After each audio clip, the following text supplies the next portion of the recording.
Hello mga mamshis! Welcome back sa aking channel. For today's video, may share ko sa inyo ng dalawang super useful na home finds. Perfect sa mga gusto na malinis at aesthetic na bahay. So, let's go! So, una, itong aking kitchen rug na sobrang cute at colorful.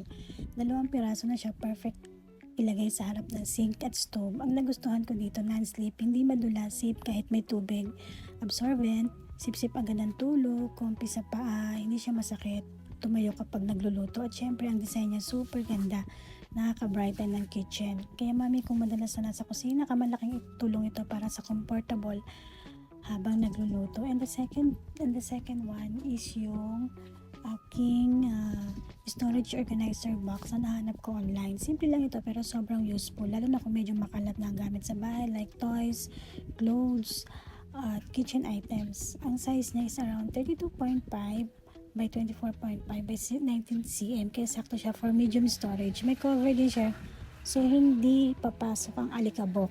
Ang gusto ko dito is malinis tignan kasi white aesthetic siya. Stackable, pwede mong patong-patungin. Space saving talaga. Perfect ito sa cabinet, sa ilalim ng kama, kitchen shelf. Kaya kung gusto mo ng organized na bahay, kahit maliit lang ang space mo, super helpful ito. So, ayan mga mamshis, dalawang sulit finds na pwede ninyong i-add to cart. If nagustuhan nyo itong video na to, don't forget to like, share, and subscribe sa aking channel. See you sa next vlog. Thank you!